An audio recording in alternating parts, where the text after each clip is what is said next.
Welcome back to The Workaround. My name is Bob Gilbreth. I'm your host. You are in good company with over 11,000 fellow entrepreneurs and innovators who follow my stories from a career in tech startups and corporate innovation. I'm sitting here right now to make you think, smile, discover a shortcut to success, or perhaps a trap to avoid. And this time I'm going to get into some corporate innovation that's also helpful for startups.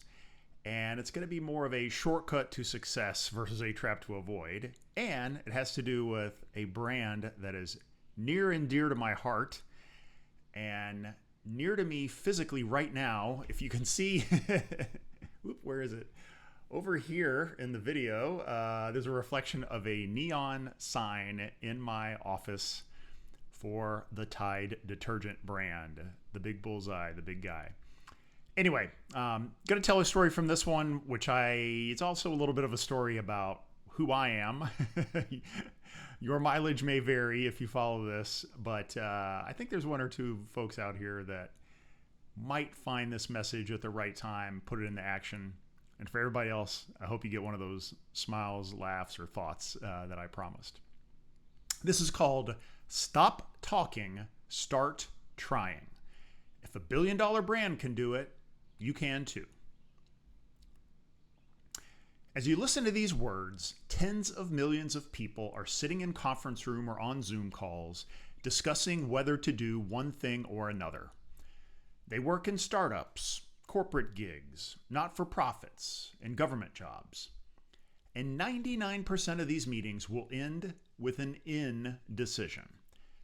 A task force will look at it. Consultants will be called. And, of course, a follow-up meeting will be scheduled as soon as everyone else is available again, maybe by Q4. But in the other 1% of those meetings, an individual or small team will roll up their sleeves and get to work. They'll gather real-world data to help them make a quick decision. They will encounter numerous interesting challenges and opportunities for learning in the process. This approach will continue over time, becoming a positive habit, and they will become the 1% of companies that outperform the rest. If it's this easy and often very fun, why isn't everyone else doing it? Likely fear of failure combined with groupthink and a general lack of real urgency. But maybe someone out there just needs to see what's possible, even within a giant corporation. I hope this story is your unlock. It's January 2002, and I'm an assistant brand manager on Tide detergent at Procter & Gamble. I'm a few months into my second assignment at the company, working on our biggest brand in North America. Tide is a billion-dollar behemoth with a spot in the homes and hearts of half the country. The last several CEOs sat in my seat in decades past, as leading this big brand was considered a key test for advancement. They succeeded here and later by remembering the rule of Tide. Don't fuck it up. Seriously. That was the rule. That's what I was told on day one. Because every year, this brand generates the company's largest revenue and profit in its largest market. Nobody wants to screw up a good thing. But I'm feeling antsy. I want to make my mark. I want to do big things on this big brand. And right this minute, I'm tired of sitting in a meeting debating whether or not we can talk about price and value in our advertising campaigns. We're on a call with our agency, Saatchi & Saatchi. They're based in New York City and have been Tide's agency of record since the 1960s. Our brand is probably the most profitable and highest profile client for their agency, and our team there is some of the best talent in the company. Because they're smart and confident that we'll keep our partnership going, my agency counterparts aren't afraid to share their strong opinions. This discussion topic at hand is around the concept of value reframing. It's an idea that has been circulating more frequently within our company as a way to address a very common issue our brands have. They're premium priced, and consumers are increasingly wondering if they're worth the money. A team of internal product and marketing people first saw this idea from other premium brands. Michelin, for example, had been putting babies next to tires for decades in order to reframe how people made purchase decisions. Instead of comparing the price of Michelin tires to competitors, its advertising planted the seed of valuing the life of your child. Thus, a commodity purchase decision becomes a matter of life or death. And on YouTube or on my post, I've got an example of their advertising of a baby holding a tire or next to a tire, and the headline, Michelin, because so much is riding on your tires. Some other peers at P&G had also seen success with value reframing. Olay began comparing its products to what you'd find in a salon for 10 times the price. Pure water filters demonstrated that their system was a fraction of the cost of bottled water with no negative environmental impact. Tide certainly had a premium price to worry about. We were typically twice the cost of the next leading brand. Price was the biggest complaint from our consumers, despite retailers frequently discounting in order to drive more traffic into their stores. To this day, the only more powerful loss leader is milk. But our debates on the topic continued to go around and around. On the one hand, various members of our team suggested that we needed to shift our advertising campaign to a value focus, or at least incorporate these messages into our rotation. On the other hand, the agency and a few other stakeholders were strongly opposed. They feared the loss of our premium brand equity that they had helped us accumulate over the decades. Everyone brings a positive attitude, smart points, and a passionate desire to do what's right. However, this is the 50th time we've discussed it, with no progress either way. I return to my cube desk and think about how I can reclaim that lost time. Then something clicks. I can't reverse time, but I start to see a vision for how I can stop the madness. As the leader of our liquid business, I'm responsible for developing a plan and budget for our next major marketing initiative. The goal is to increase our share in the liquid detergent category, where we've been lagging behind our lead in the powder market. As consumers continue to shift from powder to liquid, we're gradually bleeding basis points of share. So there's a window of acceptance to change and a budget to try it. And when I get a window, I usually find a way to squeeze through it. I roll my chair over to our chair across our brand bullpen to Meredith's desk. Meredith Meyer now. I actually did a podcast episode with her a couple of months ago, which you can find links to on my Substack post. She's awesome. Anyway, back then, Meredith was the junior assistant brand manager on our team and my partner in developing liquid plans. I pitch her my idea. Let's do a test of value reframing so that we can put the debate to bed one way or the other. Her face flashes fear, then excitement. Meredith should never be allowed near a poker table. The two of us sketch out a plan to allocate a small portion of our large testing budget to assess the impact. Over the next 2 weeks, we work with our market research supplier to develop a small test in 17 stores around Portland, Maine, with suburban Boston as a control. We decide that the most direct and basic approach is to apply neck hangers around each bottle of Tide with a value reframing message. Neck hanger is basically like a little piece of paper that goes around and sits on there.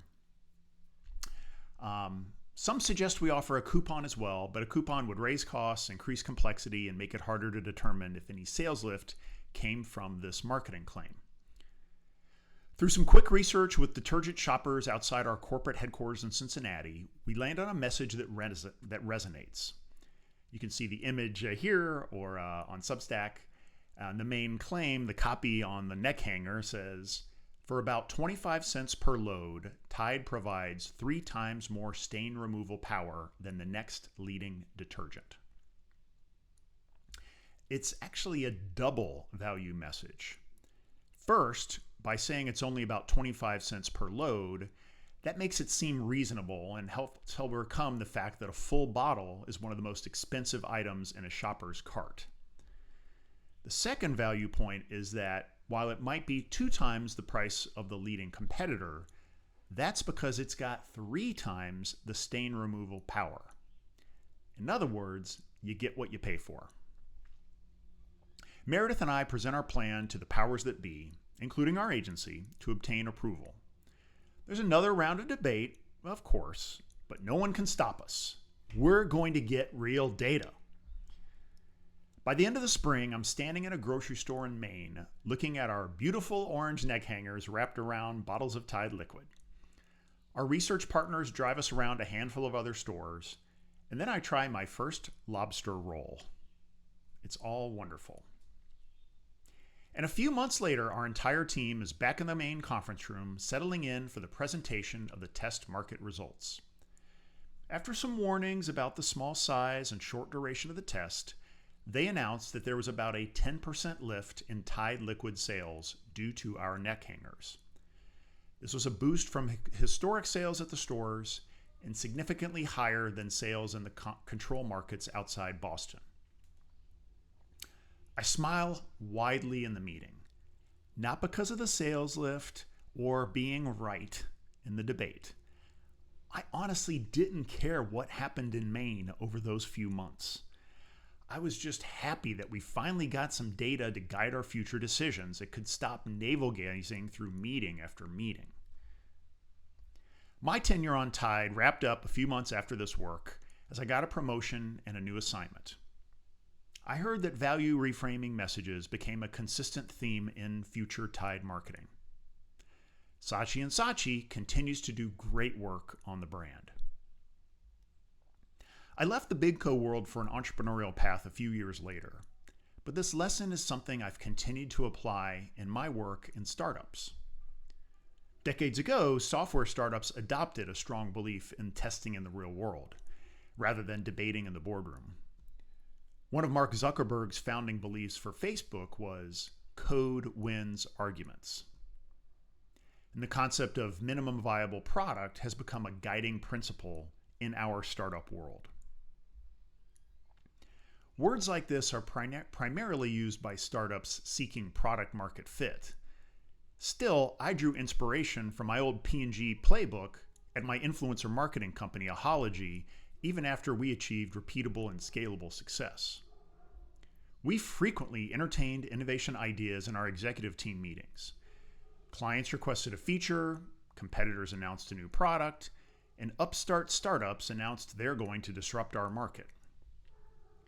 After a brief strategic discussion, my new product leader, Kristen, and I regularly developed plans to test at the lowest cost and complexity possible. For example, back in 2017, there was a lot of discussion around shoppable blog posts. Brands were increasingly looking to win in e-commerce and pushed us to add a way to close the sale on influencer marketing. So we worked with a tech partner and selected a few clients who were interested in learning. In this case, I believe we sold approximately $10 worth of clients' products. And this was great. Shoppable social media was way too early at the time. We and our clients saw the truth beyond the hype, saving ourselves a ton of stress, meeting time, and money. Other product tests showed promise, leading us to invest. Our goal was to launch one significant product feature each quarter, but it took at least 3 tries to get there. Testing and learning became a habit.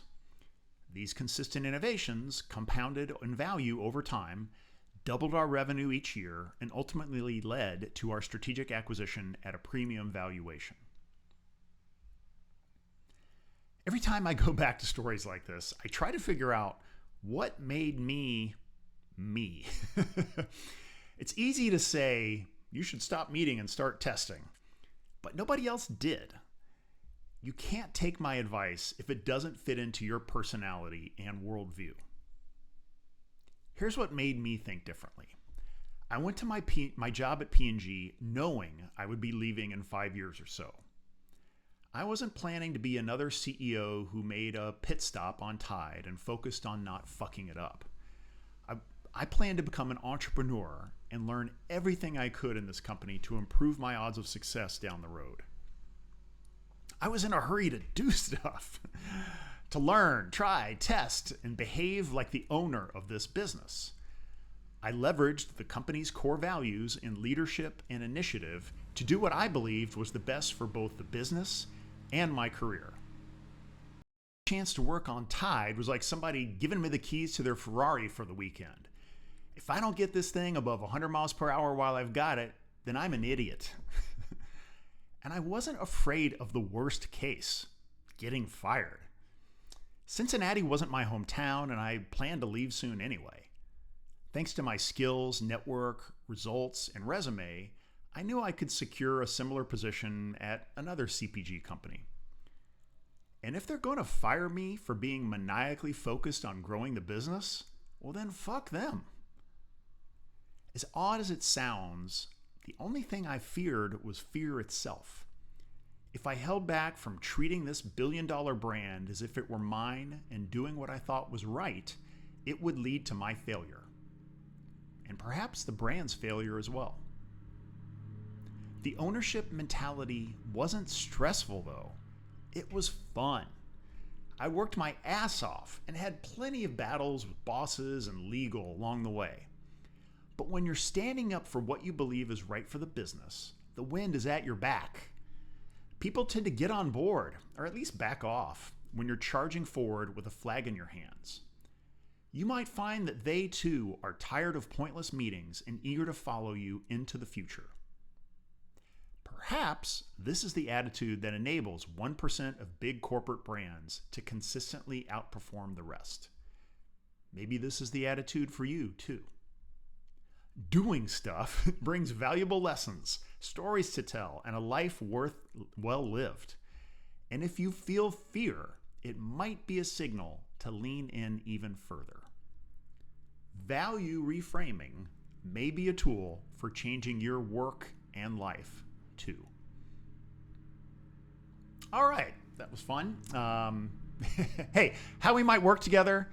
A2 Influence is our content development agency, helping some of the biggest brands and retailers create and distribute authentic content at scale. Our CEO, Rob Reinfeld, would love to chat about how we can help your brands take advantage of custom content at scale with driving retail sales. Revelin is our consulting practice that helps with revenue alignment, growth management, and other RevOps functions. Our CEO, Jess Schuman, is standing by to share a no-cost assessment of your business. Fleet is our holding company for service businesses, which A2 Influence and Revelin are part of. And we're looking to launch more. What we do is we invest in leaders who are ready to start their own companies. We also do some M&A. We got a pretty interesting model. Would love to talk to you about it. Just hit my office hours link. And that's an invite for everybody. Feel free to schedule a chat on my office hours. We can discuss questions, feedback, networking, stuff you're struggling with, ideas you're playing around with. Seriously, any topic. It's my privilege and thrill to meet with folks, both old friends and new friends, every week. And finally, the cool content of the week, a little something I found meaningful. You might agree. This is called Titles of Your Life's Chapters. It comes from Steve Bryant. He always keeps me thinking through his Substack, which is called Delightful. And a few weeks ago, he talked about he and his friends came up with an idea, maybe over drinks, of writing titles for the chapters of their life story, book of life. So you're making an autobiography. What are the chapter titles of it? I thought it was kind of a neat way for me to look back on my past and stories like this one. And you might use it too and see what your friends, tease your friends in asking for more detail as they hear these chapter titles. I'll make you go over to, I can't read these here, but I'll make you go over to Substack if you want to have fun and see the titles that I came up with of, 8 titles of my life story. I will say it was a fun exercise, but I'm not planning on writing a book anytime soon. It's too much fun to write and speak one subchapter at a time here with you on my Substack, podcast, and YouTube video. So I will see you next week. Ahoy for now.